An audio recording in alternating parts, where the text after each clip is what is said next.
சமைக்கும் போது ஒரு லவ்வோட சமைக்கணும்டா. அதான் பாதி ருசியே. வெங்காயம் நறுக்கும் போது கூட ரசிச்சு நறுக்கணும், லவ்வோட.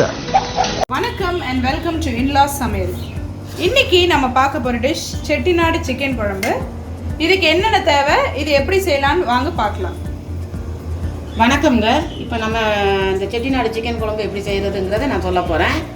வாங்க பார்க்கலாம். ஒரு பெரிய கடாய் ஒன்று அடுப்பில் வச்சுட்டேன். அதில் இந்த கரண்டியில் 3 கரண்டி எண்ணெய் சேர்த்துருக்கேன். நம்ம இப்போ பட்டை, இதில் பட்டை, லவங்கம், ஏலக்காய், கல்பாத்தி இவ்வளோத்தையும் எண்ணெயில் போட்டுருவோம். இப்போ இந்த பச்சை மிளகாய் போட்டுருவோம். கொஞ்சம் மூஞ்சிலே தெரியுது. கொஞ்சம் கருவேப்பிலை. எண்ணெய் ரொம்ப காஞ்சிருக்கு, அதனால தெரியுது.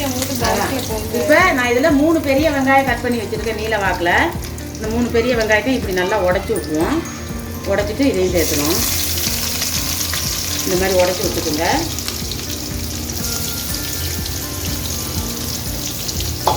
நாங்கள் ஏற்கனவே சிக்கன் குழம்பு போட்டிருக்கிறோம். இது டிஃப்ரெண்ட்டாக இருக்கும் இந்த குழம்பு. போட்டுட்டு நல்லா எண்ணெயில் வதக்கி விட்டுருவோம். எண்ணெயும் நல்லா காஞ்சி சட்டியும் காஞ்சி என் மூஞ்சிலெல்லாம் எண்ணெய் தெரிஞ்சிச்சு. எண்ணெய் விட்டீங்க உனக்குமா? கையில் எல்லாம் தெரிஞ்சிருச்சு. எனக்கு மூஞ்சியில், என் மருமகளுக்கு கையில். இப்போ இது நல்லா வதங்கிட்டு நம்ம கொஞ்சம் உப்பு சேர்த்துக்குவோம் அது வதங்குறதுக்கு. இந்த ஸ்பூனில் 1.5 ஸ்பூன் உப்பு சேர்த்துக்கிறேன். நல்லா வதங்க விட்டுருவோம், கிண்டி விட்டுருவோம் நம்ம கொஞ்சம் நேரம்.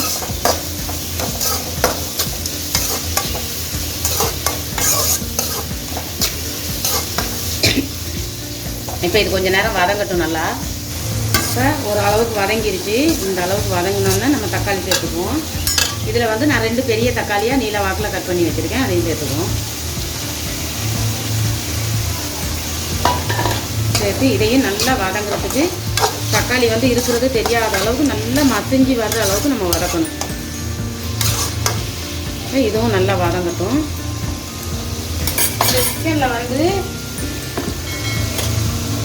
இந்த சிக்கனில் நான் நல்லா கழுவிட்டு இதில் கொஞ்சம் சிக்கன் மசாலா, மிளகாத்தூள், மஞ்சள்தூள், உப்பு, இஞ்சி பூண்டு பேஸ்ட்டு, கொஞ்சம் சோள மாவு, அப்புறம் இவ்வளவும் போட்டு நல்லா பெரட்டி வச்சுருக்கிறேன். நான் வறுக்கிறதுக்கு கொஞ்சம் எடுத்து வச்சேன். அதில் மீந்ததை அப்படியே இதை பெரட்டி வச்சுருக்கிறேன் ஊறுறதுக்கு. லெமன் சேர்த்துருக்கேன். பாருங்கள், இதெல்லாம் நல்லா ஊறி இருக்குது. அப்போ நமக்கு இந்த குழம்பு வைக்கும்போது சிக்கன் வெள்ளையாக இருக்காது, கலர் நல்லா கறி மாதிரி மாறிடும். சில இடத்துல அந்த சிக்கன் குழம்பு வைக்கும்போது வெள்ளை வெள்ளையேன்னு இருக்கும், இதெல்லாம் வெள்ளையாகவே இருக்காது. அந்த மாதிரி பெரட்டி கொஞ்சம் நேரம் ஊற வச்சிட்டிங்கன்னா இது கிட்டத்தட்ட ஒரு 2 மணி நேரமாக ஊறிக்கிட்டு இருக்குது. எனக்கு இப்போ தான் டைம் கிடச்சிது அதான் செய்ய ஆரம்பிச்சிட்டேன்.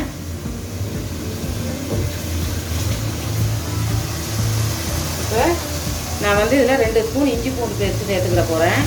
வெங்காயத்தில் சேர்க்கணும். நான் வெங்காயத்தில் தக்காளி போட்டதுக்கு அப்புறமா சேர்த்துக்கிறேன். 2 ஸ்பூன் போட்டு, இந்த ஸ்பூனில் 2 அதையும் போட்டு நம்ம அடி பிடிக்காத அளவுக்கு இந்த பச்சை வாசனை போகிற வரைக்கும் இது எல்லாமே நல்லா வதக்கி விட்டுக்கோங்க. நமக்கு இது சாதத்துக்கு மட்டும் இல்லை, எல்லா டிஃபன் ஐட்டம் எல்லாத்துக்குமே நம்ம சாப்பிட்டுக்கலாம். இந்த மாதிரி இன்னும் கொஞ்சம் நேரம் நல்லா வதங்கட்டும். இந்த தக்காளியெல்லாம் மசியணும், நல்லா வதங்கட்டும். பாருங்கள், தக்காளியெல்லாம் நல்லா மசிஞ்சிருச்சு. இப்போ நமக்கு தக்காளி இருக்கிறதே தெரியலை. பாருங்கள், மசியலைன்னா கொஞ்சம் இந்த மாதிரி கரண்டியில் மசிச்சு விட்டுக்கோங்க. இது தக்காளி நல்லா மசிஞ்சிடணும் நமக்கு. இப்போ நான் தயிர் கொஞ்சம் சேர்த்துக்கிற போகிறேன். ஒரு 2 ஸ்பூன் தயிர். தயிர் சேர்த்தா என்னடா தயிர் சேர்க்கலன்னு பார்க்காதீங்க, தயிர் சேர்த்தா ரொம்ப டேஸ்ட்டாக இருக்கும். நமக்கு குழம்பு கெட்டியாக வரும். நான்வெஜ்ல பெரும்பாலும் யாரும் நான்வெஜ் சாப்பிடும்போது தயிர் வச்சு சாப்பிடக்கூடாது அப்படி சொல்லுவாங்க. ஆனால் பிரியாணிலேருந்து சிக்கன், மட்டன் குழம்பு எல்லாத்துக்குமே ஒன்றும் இல்லை, சிக்கன் 65 பெரட்டுறதுலாம் கூட நிறைய பேர் தயிர் சேர்த்துக்குவாங்க. அது அந்த டேஸ்ட் ஆட் பண்ணுங்க. ஆமாம். இப்போ நம்ம மசாலா ஐட்டம்லாம் போட்டுக்குவோம். 1/2 ஸ்பூன் மஞ்சள் பொடி. அடுப்பு சிம்மில் வச்சுக்கோங்க. இதெல்லாம் சேர்க்கும்போது இல்லைன்னா கருகிடும். ஜீரகப்பொடி 1.5 ஸ்பூன் சேர்த்துக்குவோம். சிக்கன் கொஞ்சம் நிறையா இருக்குது, 1.5 கிலோ சிக்கனு. 1.5 ஸ்பூன் ஜீரகப்பொடி. மிளகுத்தூள் வந்து 1 ஸ்பூன், இந்த ஸ்பூனில். அதே ஸ்பூனில் மிளகாத்தூள் 2 ஸ்பூன், 2 ஸ்பூன் மிளகாத்தூள். மல்லித்தூள் அதே ஸ்பூன் தான், 1.5 ஸ்பூன் மல்லித்தூள். இவ்வளவு சேர்த்தாச்சு. இப்போ நம்ம நல்லா மிக்ஸ் பண்ணி விட்டுருவோம் அதை. இப்போ அடுப்பு மிக்ஸ் பண்ணும்போது அடுப்பு கொஞ்சம் ஃபாஸ்ட்டாக வச்சுக்கோங்க. நல்லா இந்த மாதிரி மிக்ஸ் பண்ணி விட்டுருவோம்.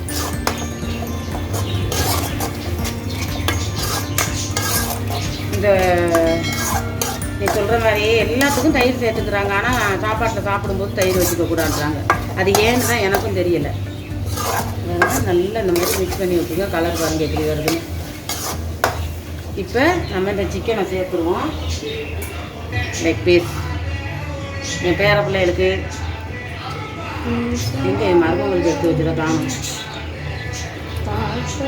இப்போ பீஸ் எல்லாம் சேர்த்துக்குவோம்.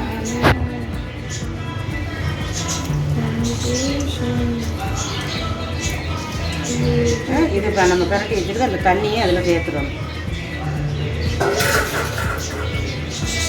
நல்லா இதெல்லாம் நல்லா மிக்ஸ் ஆகணும். இந்த மசாலா எல்லாம் அதில் நல்லா மிக்ஸ் பண்ணிக்குவோம்.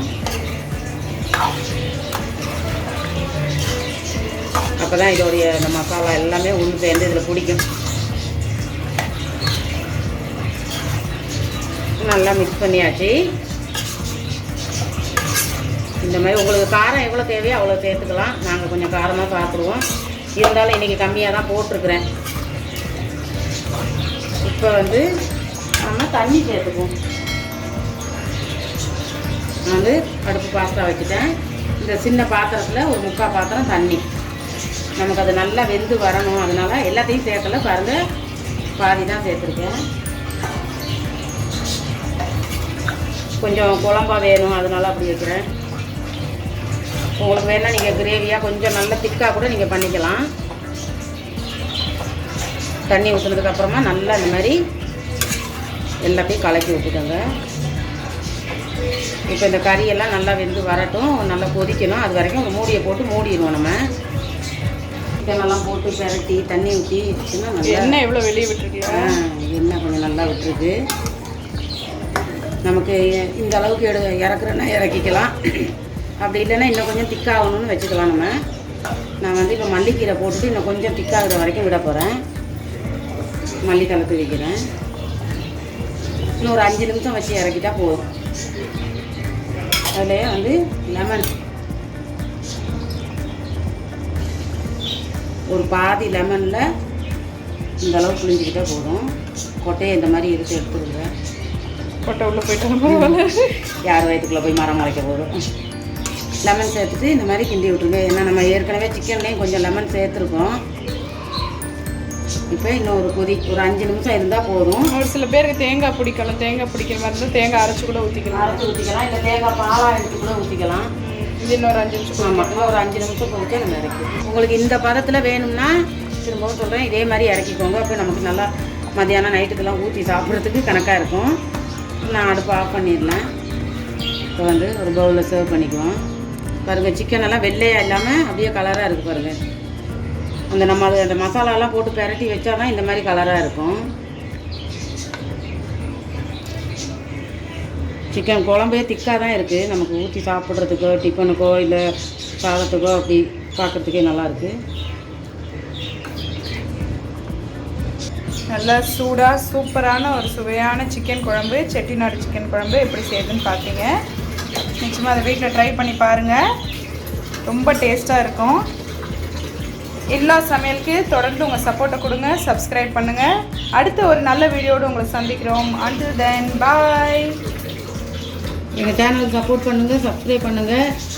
கண்டிப்பாக உங்கள் சப்போர்ட்டெல்லாம் எங்களுக்கு கண்டிப்பாக வேணும். ஓகே, பாய்.